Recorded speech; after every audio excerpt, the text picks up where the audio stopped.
നമസ്കാരം. മലയാളി വാർത്തയിലേക്ക് സ്വാഗതം. പ്രതിപക്ഷ നേതാവ് പിണറായി വിജയന്റെ മകൾ ടി വീണ പ്രതിയായ മാസപ്പടി കേസുമായി ബന്ധപ്പെട്ട് ഇന്ന് എൻഫോഴ്സ്മെന്റ് ഡയറക്ടറേറ്റിന് മുന്നിലേക്ക് ചോദ്യം ചെയ്യലിനായി ഒരാൾ കൂടി എത്തിയിരിക്കുകയാണ്. CMRന്റെ സാമ്പത്തിക വിഭാഗം മേധാവിയെ എൻഫോഴ്സ്മെന്റ് ഡയറക്ടറേറ്റ് ചോദ്യം ചെയ്യുകയാണ്. കൊച്ചിയിലെ ED ഓഫീസിലാണ് ചോദ്യം ചെയ്യൽ പുരോഗമിക്കുന്നത്. രാവിലെ 10:11 മണിയോട് അടുപ്പിച്ചാണ് ചീഫ് ഫിനാൻസ് ഓഫീസറായ സുരേഷ് കുമാർ ഓഫീസിലേക്ക് എത്തിയത്. എന്തായാലും ഈ വ്യക്തിയെ ചോദ്യം ചെയ്യുകയാണ്. കൊച്ചിയിലെ ED ഓഫീസിലേക്ക് എത്തിയ ഈ വ്യക്തിയുടെ മുന്നിലേക്ക് ED നിരത്തുന്ന ചോദ്യങ്ങൾ, ആ ചോദ്യങ്ങൾക്കൊക്കെ ഉത്തരം നൽകേണ്ടി വരും എന്ന് തന്നെയാണ് അനുമാനം. എന്തായാലും എന്തൊക്കെയാണ് മറുപടി നൽകുന്നത്, ഇതിന്മേലുള്ള തുടർ നടപടികൾ എന്തൊക്കെയാണ്, ചോദ്യങ്ങൾ ബാക്കിയാവുകയാണ്. CMRലും എക്സാലോജിക്കും തമ്മിൽ നടത്തിയ സാമ്പത്തിക കാര്യങ്ങളുടെ ഉത്തരവാദിത്തമുള്ള ആൾ എന്ന നിലയിലാണ് സുരേഷ് കുമാറിനെ നിലവിൽ ചോദ്യം ചെയ്യുന്നത്.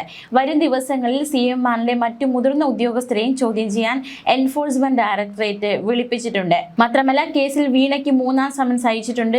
ആദ്യത്തെ സമൻസിൽ എത്തിയിരുന്നില്ല, 2ാം സമൻസിൽ എത്തി. അതിനുശേഷം 3ാമത്തെ സമൻസും അയച്ചിരിക്കുകയാണ്. ജൂൺ 29 ഹാജരാകാൻ ആവശ്യപ്പെട്ട് വീണയ്ക്ക് എൻഫോഴ്സ്മെന്റ് ഡയറക്ടറേറ്റ് നോട്ടീസ് നൽകി. കഴിഞ്ഞയാഴ്ച വീണയെ EDയുടെ കൊച്ചി ഓഫീസിൽ വെച്ച് 8 മണിക്കൂറിലധികമാണ് ചോദ്യം ചെയ്തത്. എന്നാൽ വീണ നൽകിയ മൊഴികളിൽ പൊരുത്തക്കേടുകളുണ്ട് എന്നാണ് എൻഫോഴ്സ്മെന്റ് ഡയറക്ടറേറ്റ് എത്തിയിരിക്കുന്ന നിഗമനം. സംശയങ്ങളുണ്ട്. മാത്രമല്ല, നിർണായകമായി HDFC ബാങ്കിൽ ഒരു പരിശോധന നടത്തുകയും ചെയ്തു. വീണയുടെ ലോക്കർ തുറന്ന് പരിശോധിക്കുകയും ചെയ്തു. ഇതിൻ്റെ എല്ലാം അടിസ്ഥാനത്തിലാണ് വീണ്ടും ചോദ്യം ചെയ്യാൻ എൻഫോഴ്സ്മെന്റ് ഡയറക്ടറേറ്റ് തയ്യാറെടുക്കുന്നത്. കേസിൽ ശക്തമായ നടപടികളുമായി മുന്നോട്ട് പോവുകയാണ് ED. അന്വേഷണത്തിന്റെ ഭാഗമായി വീണയുടെ ബാങ്ക് അക്കൗണ്ടുകളും ലോക്കറുകളും ED പരിശോധിച്ചു. സേവനങ്ങളൊന്നും കിട്ടാതെ CMRൽ വീണയുടെ കമ്പനിയായ എക്സാലോജിക്കിന് 2.78 കോടി രൂപ കൈമാറിയെന്നാണ് കേസ്. മാത്രമല്ല, ഇപ്പോൾ നിർണായകമായി ചോദ്യം ചെയ്യൽ നടക്കുമ്പോൾ തന്നെ നേരത്തെയും ചിലരെ ചോദ്യം ചെയ്തിരുന്നു. വീണയെ കൂടാതെ മാസപ്പടി കേസിൽ CMRൽ ജോയിന്റ് മാനേജിംഗ് ഡയറക്ടർ ശരണസ് കർത്ത, CMRൽ ഡയറക്ടറും എൻപവർ ഇന്ത്യ ഡയറക്ടറുമായ ജയ കർത്ത എന്നിവരെ ED ചോദ്യം ചെയ്തിരുന്നു. രാവിലെ 10:15 ഇരുവരും ED ഓഫീസിലെത്തിയത്. പിണറായി വിജയന്റെ മകൾ വീണ ടിയുടെ എക്സാലോജിക് എന്ന സ്ഥാപനത്തിന് എന്ത് സേവനത്തിനാണ് പണം നൽകിയത്, ഈ സാമ്പത്തിക ഇടപാടിന്റെ കൂടുതൽ വിവരങ്ങൾ അടക്കമുള്ള കാര്യമാണ് ശരണിൽ നിന്നും ED തേടിയത്. CMRന്റെ സഹോദര സ്ഥാപനമായ എംപവർ ഇന്ത്യയിൽ നിന്നാണ് വീണയ്ക്ക് 50 ലക്ഷം ലോണായി നൽകിയത്. ഇതിന്റെ ഡയറക്ടറായ ജയിൽ നിന്ന് ലോൺ നൽകിയ പശ്ചാത്തലം, തിരിച്ചടവ് വിവരങ്ങൾ എന്നിവയാണ് തേടിയത്. എന്തായാലും നിർണായകമായ ചോദ്യം ചെയ്യൽ പുരോഗമിക്കുന്നു. നിരവധി പേരെ എൻഫോഴ്സ്മെന്റ് ഡയറക്ടറേറ്റ് ചോദ്യം ചെയ്യലിന് വിധേയമാക്കുന്നു. ചോദ്യം ചെയ്യലിന് ഒടുവിൽ എന്താണ് EDയുടെ നീക്കം എന്നതാണ് ഏറ്റവും ആകാംക്ഷ. അതേസമയം മാസപ്പടി കേസിൽ പ്രതിപക്ഷ നേതാവ് പിണറായി വിജയനെതിരെ രൂക്ഷ വിമർശനവുമായി നേരത്തെ BJP സംസ്ഥാന വൈസ് പ്രസിഡന്റ് ഷോൺ ജോർജ് രംഗത്ത് വന്നിരുന്നു. EDയുടെ ചോദ്യം ചെയ്യൽ പിണറായി വിജയനിലേക്ക് എത്തുമെന്നും കാരണം വീണയ്ക്ക് ഇതുമായി ബന്ധപ്പെട്ട് ഒന്നും അറിയില്ല എന്നാണ് തനിക്ക് അറിയാൻ കഴിഞ്ഞതെന്നും ഷോൺ ജോർജിന്റെ പ്രതികരണം. കേസിൽ കൃത്യമായ തെളിവ് എൻഫോഴ്സ്മെന്റ് ഡയറക്ടറേറ്റിന്റെ കയ്യിലുണ്ട്. അതും ഡിജിറ്റൽ തെളിവുകളാണ്. വളരെ ശക്തമായ മൊഴികളും EDയുടെ പക്കലുണ്ട്. അതുകൊണ്ട് തന്നെ ഇത് മാസപ്പടിയാണെന്നും പിണറായി വിജയൻ കൊടുത്ത കൈക്കൂലിയാണെന്നും അറിയാത്തവർ ആരുമില്ലെന്നും ഷോൺ ജോർജിന്റെ പ്രതികരണം. മണി ലോണ്ടറിംഗ് പ്രകാരം ആ കമ്പനിയിൽ നിന്നും 200 കോടി രൂപ തിരിമറി നടത്തിയിട്ടുണ്ട്. അത് എവിടേക്ക് പോയിട്ടുണ്ട്, ആർക്കൊക്കെ പോയിട്ടുണ്ടെന്ന് കണ്ടെത്തി അവർക്കെല്ലാം നോട്ടീസ് പോകും. കേരള രാഷ്ട്രീയത്തിൽ ആരൊക്കെയാണ് നല്ല മുഖങ്ങൾ, ആരൊക്കെയാണ് നമ്മുടെ നാടിനെ വിറ്റത് എന്ന് നമുക്കറിയാൻ സാധിക്കുമെന്നും ഷോൺ ജോർജിന്റെ പ്രതികരണം. CMRൽ നിന്നും പാർട്ടി ഫണ്ട് വാങ്ങിയ നേതാക്കൾ കണക്ക് ഇതുവരെ തിരഞ്ഞെടുപ്പ് കമ്മീഷനെ കാണിച്ചിട്ടില്ല. അതൊക്കെ ഉടൻ പുറത്തു വരും. വീണയുടെ കമ്പനി എന്തിനു വേണ്ടിയാണ് പണം നൽകിയതെന്ന് ഇപ്പോഴും പുറത്തു വന്നിട്ടില്ലെന്നും CBI വന്നാൽ മാത്രമേ വസ്തുത പുറത്തു വരികയുള്ളൂ എന്നുമാണ് ഷോൺ ജോർജിന്റെ പ്രതികരണം. CMRൽ എക്സാലോജിക് മാസപ്പടി കേസുമായി ബന്ധപ്പെട്ട അന്വേഷണത്തിൽ വീണ ടിക്ക് കുരുക്ക് മുറുകുകയാണ്. എന്തായാലും ഈ സംഭവവുമായി ബന്ധപ്പെട്ട് നേരത്തെ സാമൂഹിക നിരീക്ഷകൻ രാജേന്ദ്രൻ പന്തളം മലയാളി വാർത്തയോട് സംസാരിച്ചിരുന്നു. അദ്ദേഹത്തിന്റെ പ്രതികരണത്തിലേക്ക്.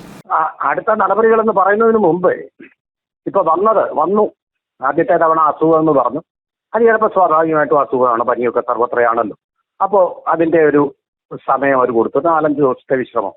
അത് കഴിഞ്ഞിട്ട് അവരെ കൃത്യമായിട്ട് വിളിച്ചു. അന്ന് തന്നെ കൃത്യസമയത്ത് തന്നെ 11 മണിക്ക് ഹാജരാവാനാണ് പറഞ്ഞത്. 11 മണിക്ക് തന്നെ ഹാജരായിട്ടുണ്ട്. ഭർത്താവ് മുഹമ്മദ് റിയാസ്, മുൻ മന്ത്രിയായിരുന്ന മുഹമ്മദ് റിയാസിനോടൊപ്പമാണ് വന്നത്. ഇവിടെ നമ്മൾ പ്രവേശിക്കുന്ന സമയത്ത് ഇപ്പൊ നോക്കുമ്പോൾ ഒരു ആത്മവിശ്വാസത്തോടു കൂടി തന്നെയാണ് ഈ പത്രക്കാരുടെയും പോലീസുകാരുടെയും ഇടയിലൂടെ അവർ മുറിയിലേക്ക് കടന്നുപോയി. അതിനുശേഷം എന്താണ് സംഭവിച്ചുകൊണ്ടിരിക്കുന്നത്, നമ്മൾ ഈ സംസാരിക്കുന്ന നേരത്തും അവിടെ ചോദ്യം ചെയ്യൽ നടന്നുകൊണ്ടിരിക്കുകയാണ്. അപ്പോൾ എന്തൊക്കെയോ കാര്യങ്ങളുടെ കുരുക്കഴിക്കാനുണ്ട് എന്നുള്ളതാണ് അതിൽ നിന്ന് വ്യക്തമാക്കുന്നത്.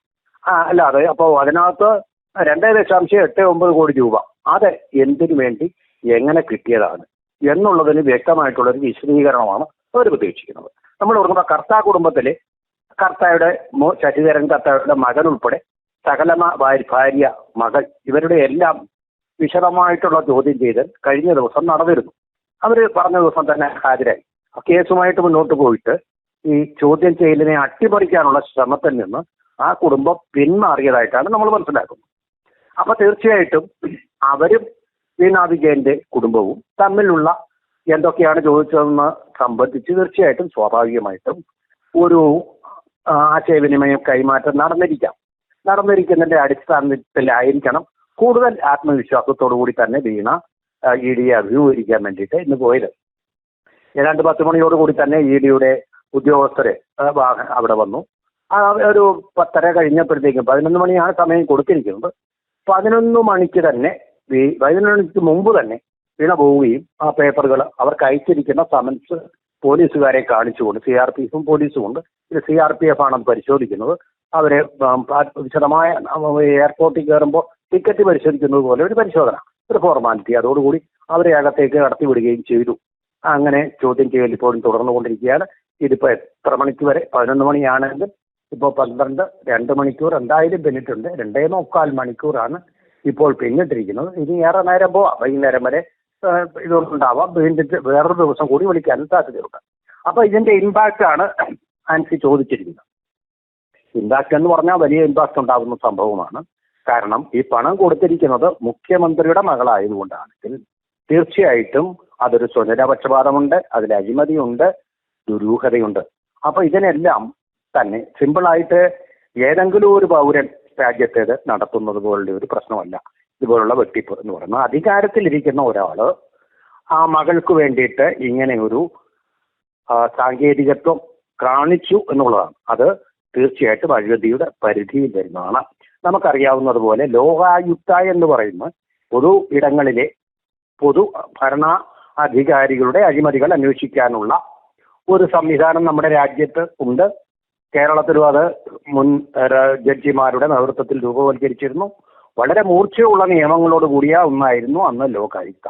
പക്ഷെ പിണറായി വിജയന്റെ കാലത്ത് തന്നെ ലോകായുക്തയുടെ പല്ലുകൾ ഒക്കെ അടിച്ച് തകർത്തുകൊണ്ട് വളരെ ടീത്ത്ലെസ് ആയിട്ടുള്ള, മുഖ്യമന്ത്രിക്കെതിരെ അഴിമതി ആരോപണം വന്നാൽ അതിനെക്കുറിച്ച് അന്വേഷണം നടത്താൻ അധികാരമില്ലാത്ത ഒന്നായിട്ട്, ഒരു നോക്കുകുത്തിയായിട്ട് നിൽക്കുകയാണ് നമ്മുടെ സംസ്ഥാനത്തെ ലോകായുക്ത. ഇപ്പോൾ അതൊന്ന് അഴിച്ചു പണിയുന്നതിനെ പറ്റി പുതുതായിട്ട് വന്ന മന്ത്രിസഭയും യാതൊരു വാഗ്ദാനങ്ങളും വാക്കും ഇതുവരെ നൽകിയിട്ടില്ല.